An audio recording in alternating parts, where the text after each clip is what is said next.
जय राम जी की। श्री वाल्मीकि रामायण किष्किंधा कांड 54वां सर्ग।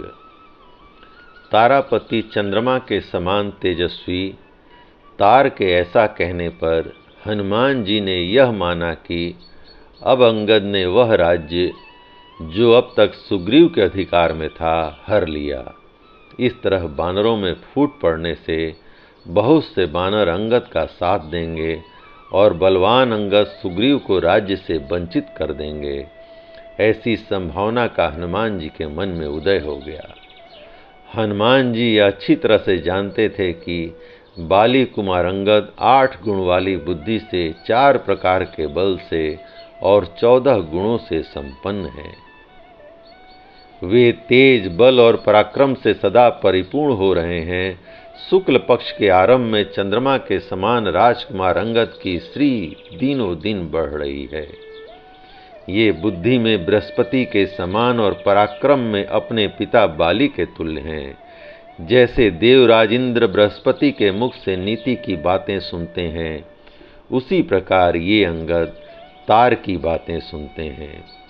अपने स्वामी सुग्रीव का कार्य सिद्ध करने में ये परिश्रम का अनुभव करते हैं। ऐसा विचार कर संपूर्ण शास्त्रों के ज्ञान में निपुण हनुमान जी ने अंगद को तार आदि बानरों की ओर से फोड़ने का प्रयत्न आरंभ किया। वे साम दाम भेद और दंड इन 4 उपायों में से तीसरे का वर्णन करते हुए अपने युक्त वाक्य वैभव के द्वारा उन सभी बानरों को फोड़ने लगे। जब वे सब बानर फूट गए तब उन्होंने दंड रूप चौथे उपाय से युक्त नाना प्रकार के भयदायक वचनों द्वारा अंगद को डराना आरंभ किया।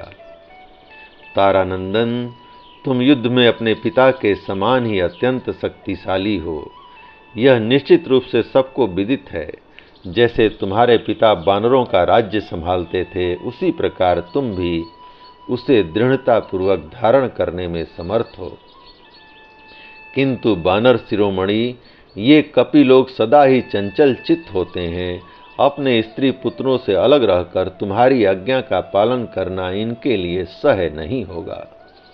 मैं तुम्हारे सामने कहता हूँ, यदि कोई भी बानर सुग्रीव से विरोध करके तुम्हारे प्रति अनुरक्त नहीं हो सकते, मैं तुम्हारे सामने कहता हूँ, ये कोई भी बानर सुग्रीव से विरोध करके तुम्हारे प्रति अनुरक्त नहीं हो सकते।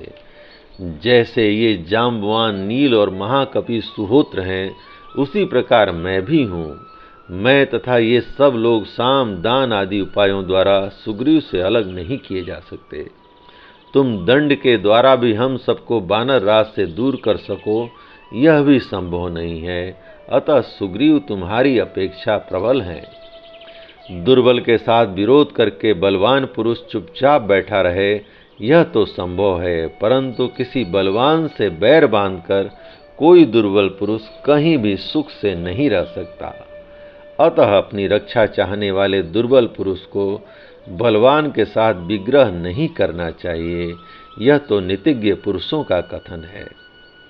तुम जो ऐसा मानने लगे हो कि यह गुफा हमें माता के समान अपनी गोद में छिपा लगी, इसलिए हमारी रक्षा हो जाएगी, तथा इस बिल की अभेदता के विषय में जो तुमने तारा के मुंह से कुछ सुना है, वह सब व्यर्थ है, क्योंकि इस गुफा को विदीर्ण कर देना लक्ष्मण के बाणों के लिए बाएं हाथ का खेल है।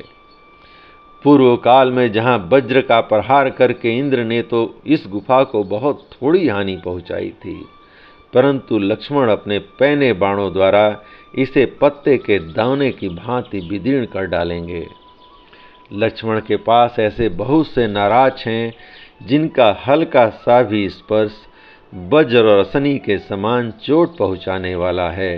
वे नाराज पर्वतों को भी विदीर्ण कर सकते हैं।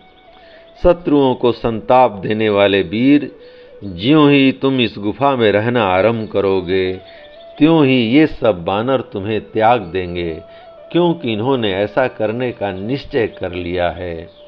ये अपने बाल बच्चों को याद करके सदा उद्विग्न रहेंगे। जब यहाँ इन्हें भूख का कष्ट सहना पड़ेगा और दुखद सैया पर सोने या दुरावस्था में रहने के कारण इनके मन में खेद होगा, तब ये तुम्हें पीछे छोड़कर चल देंगे। ऐसी दशा में तुम हितैषी बंधुओं और सुहृदों के सहयोग से वंचित हो उड़ते हुए तिनके से भी तुच्छ हो जाओगे और सदा अधिक डरते रहोगे।